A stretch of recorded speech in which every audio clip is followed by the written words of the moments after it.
Hola, bienvenido una vez más a este encuentro con este estudio del libro de Daniel. Sí, el Señor te bendiga junto a Mariel aquí en este momento. Estamos tratando de comenzar un nuevo capítulo. Shalom para todos.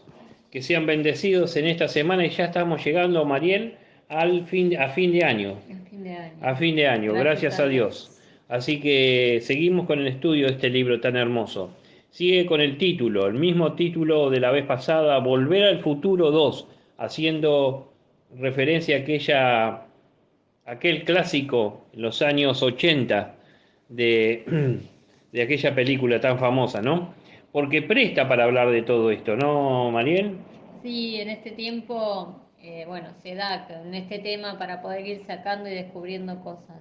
Bien, entonces leemos capítulos 7 del libro de Daniel, del verso 1 al 8. Dice así: En el primer año de Belsasar, rey de Babilonia, tuvo Daniel un sueño y visiones de su cabeza mientras estaba en su lecho. Luego escribió el sueño y relató lo principal del asunto.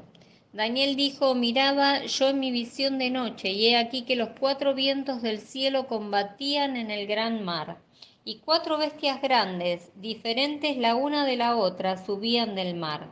La primera era como león y tenía alas de águila. Yo estaba mirando hasta que sus alas fueron arrancadas y fue levantada del suelo y se puso enhiesta sobre los pies a manera de hombre, y le fue dado corazón de hombre. Y he aquí otra segunda bestia semejante a un oso, la cual se alzaba de un costado más que del otro, y tenía en su boca tres costillas entre los dientes, y le fue dicho así: levántate, devora mucha carne. Después de esto miré, y he aquí otra semejante a un leopardo, con cuatro alas de ave en sus espaldas.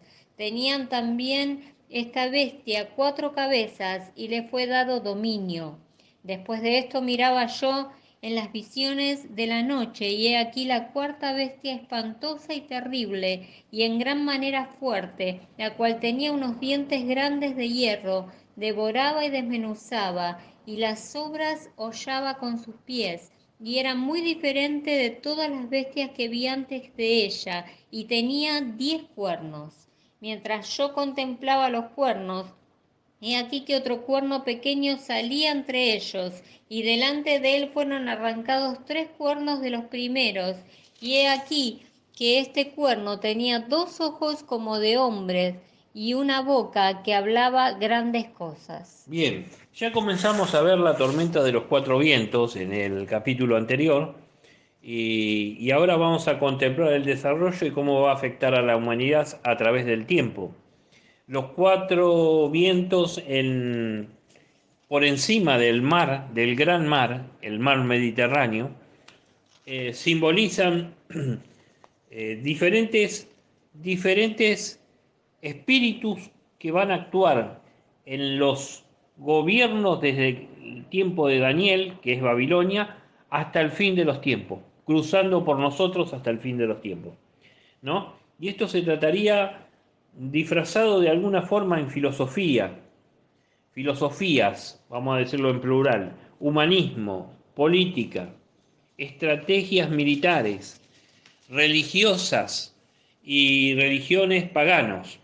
Y se resumen en principados. Por ejemplo, en Daniel capítulo 10, verso 13, dice de esta forma la palabra. Mas el príncipe del reino de Persia se me opuso durante 21 días, pero he aquí Miguel, uno de los principales príncipes, vino para ayudarme, y quedé allí con los reyes de Persia. Ahí está hablando de que hay un principado en aquel lugar de la región de Irak, de Irán, el príncipe de Persia. Ese no es un príncipe que está vestido es un ser humano vestido de príncipe. No, no, todo lo contrario. Es un espíritu principado, un principado, es un agente especial del enemigo que está en los gobiernos, está enquistado en los gobiernos. En este caso está en ese gobierno, en Persia, ¿no? Y es el que interrumpe la oración de Daniel. Pero no vamos a entrar en ese tema hasta poder llegar a ese capítulo. Pero hay referencia con respecto a eso cuando Pablo nos adelanta un poquito en Efesios capítulo 6, verso 12. Dice, porque no tenemos lucha contra sangre y carne, sino contra principados, contra potestades, contra los gobernadores de las tinieblas de este siglo, contra huestes espirituales de maldad en las regiones celestes. Bien, nosotros sabemos por medio de Cristo, Cristo nos enseñó, cuando Él estuvo en la tierra, nos dijo que si el hombre fuerte es atado, entonces todo lo demás está a la mano de los saqueadores, ¿no? Un ejemplo que dio el Señor, hablando de que hay un hombre fuerte en cada región.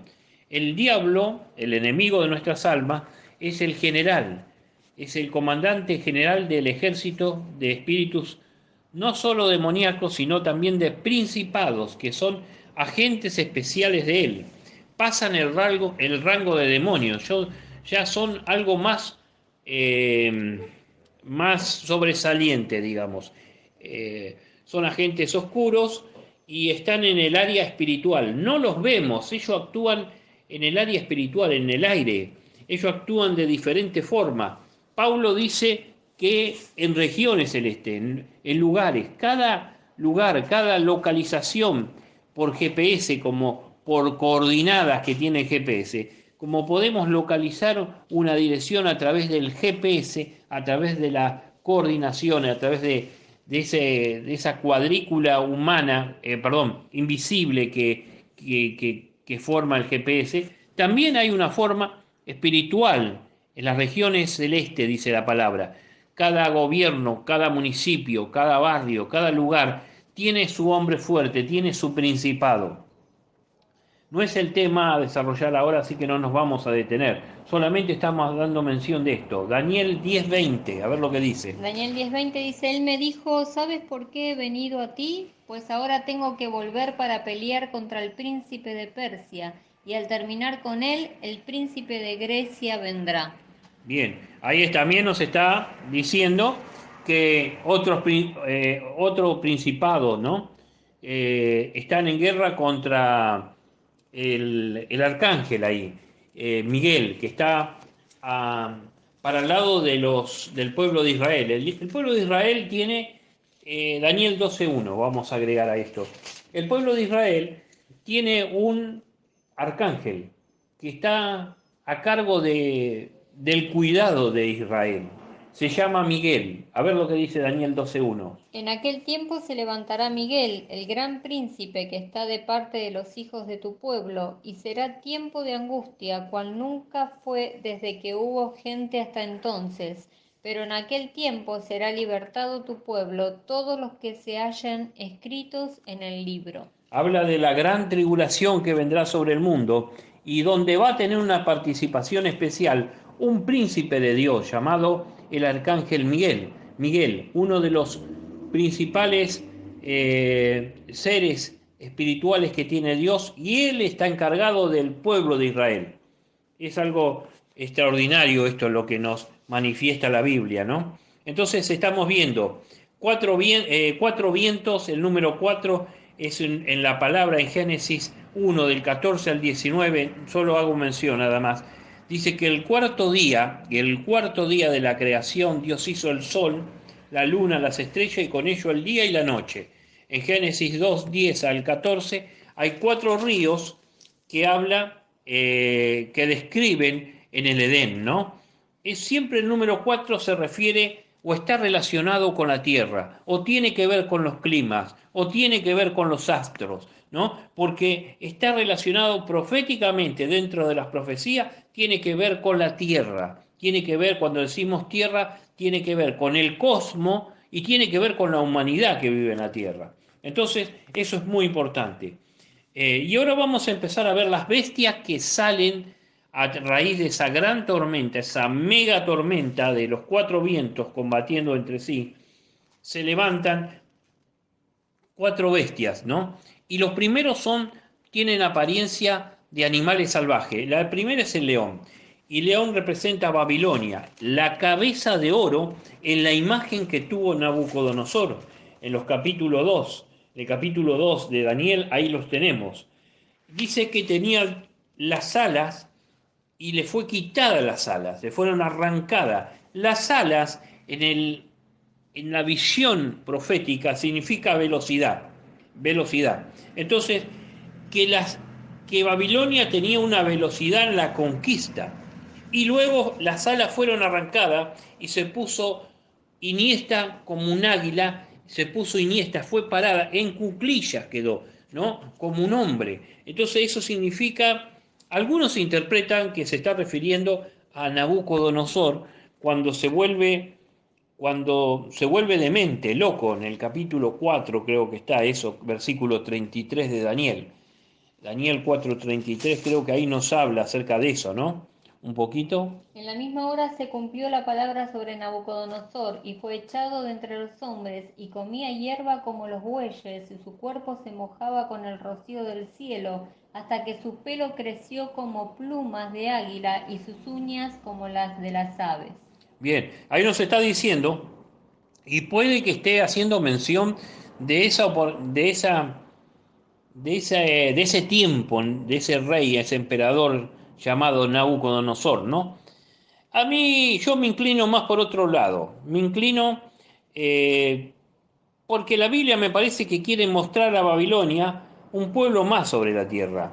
Por ejemplo, en Daniel 2:21 hay un versículo, un texto, que nos habla acerca de todos los reinos y todos los gobiernos del mundo, incluidos los de hoy, incluido nuestro gobierno aquí en Argentina, ¿no? ¿Qué dice el versículo Dice, 2:21? Él muda los tiempos y las edades, quita reyes y pone reyes, da la sabiduría a los sabios y la ciencia a los entendidos. Es interesante.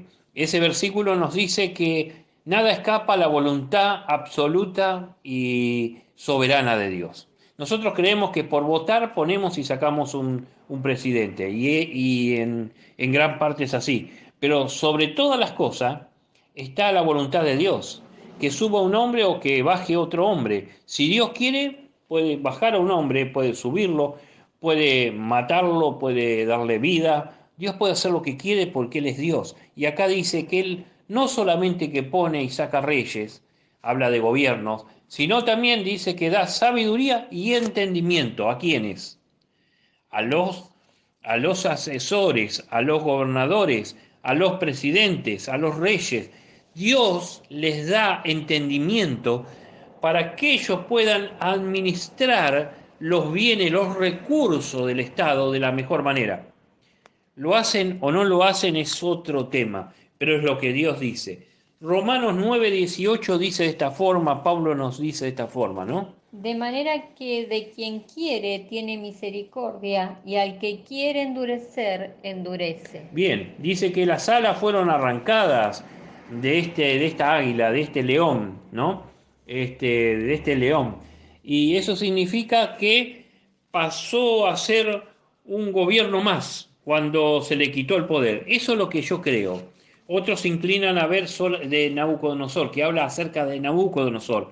Son dos posiciones que hay ahí, ¿no? Y las dos son valederas.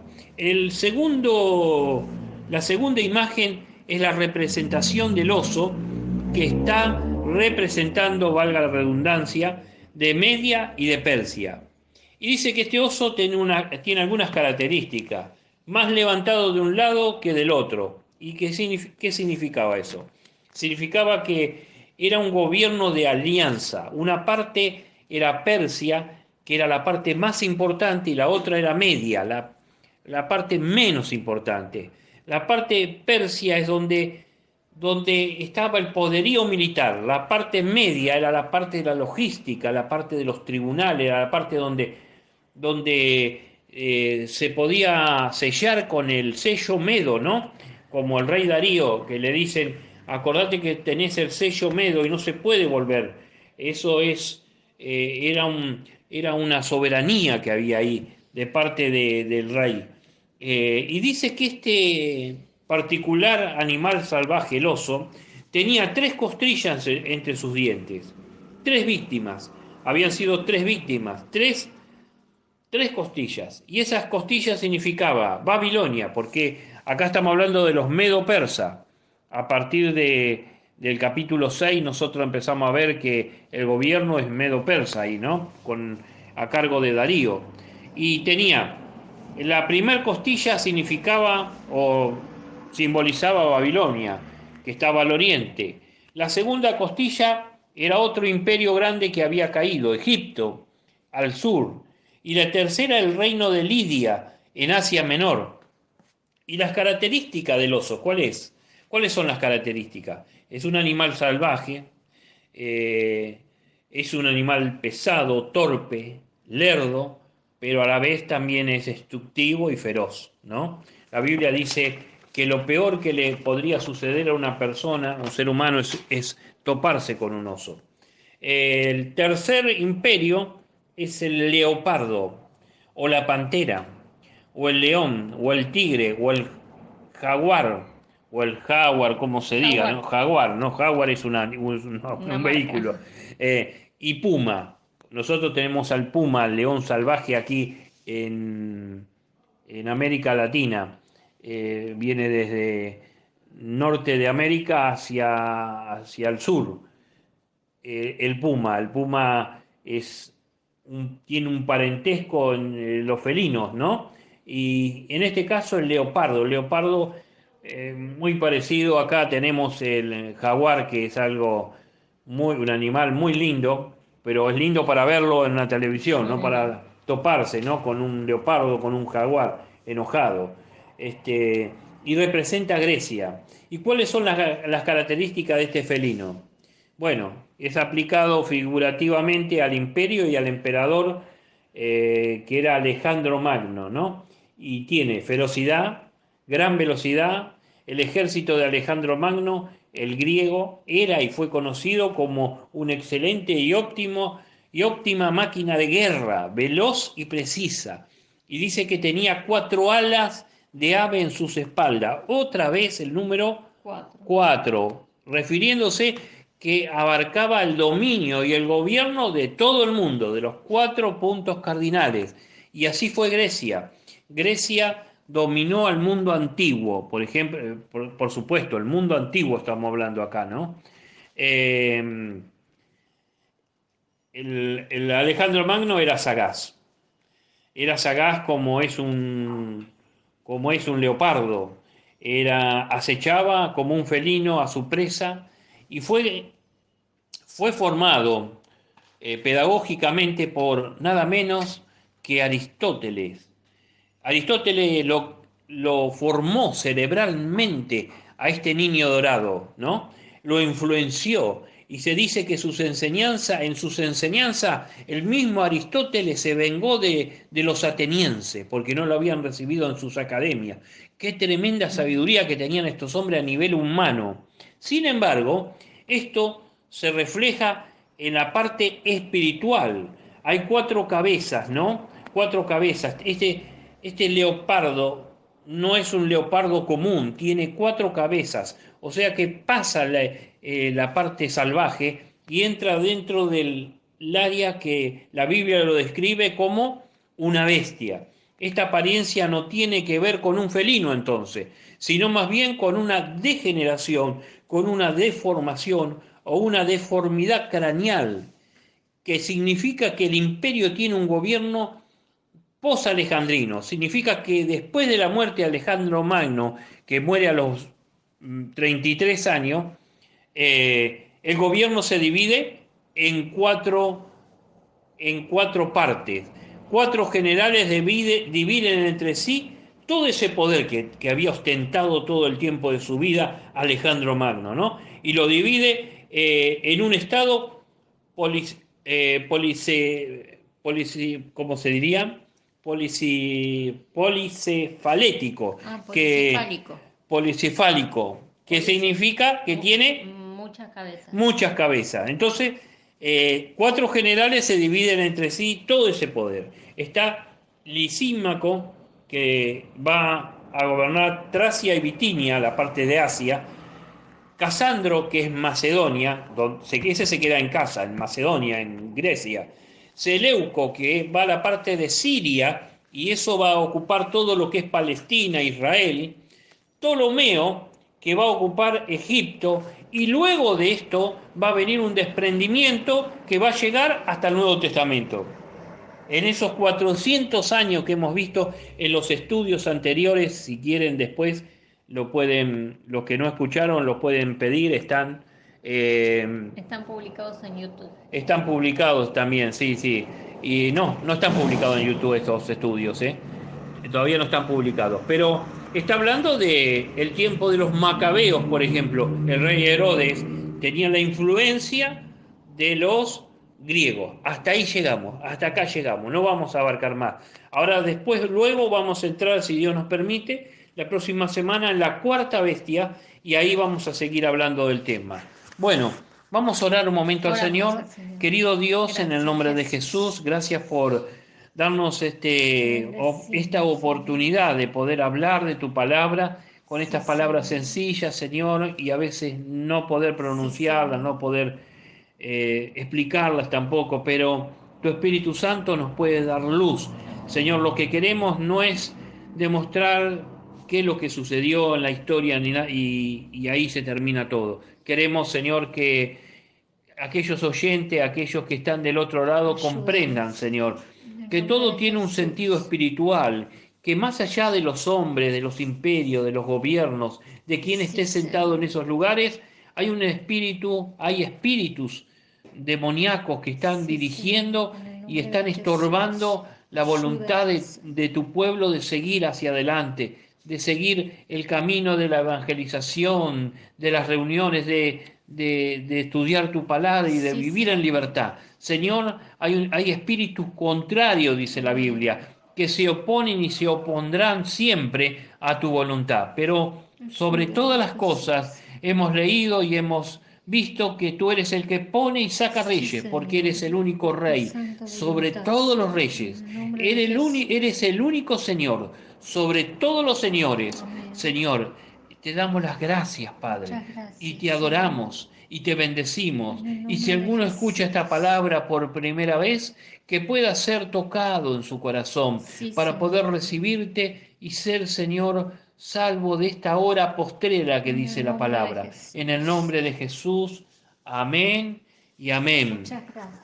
Te saludamos, te bendecimos. Te bendecimos en el nombre de Jesús. Que tengas una excelente semana, un buen fin de año y nos estamos encontrando todavía un lunes más, ¿no? De este año. Un lunes más, el último lunes. El Señor te bendiga. Nos vemos. Shalom.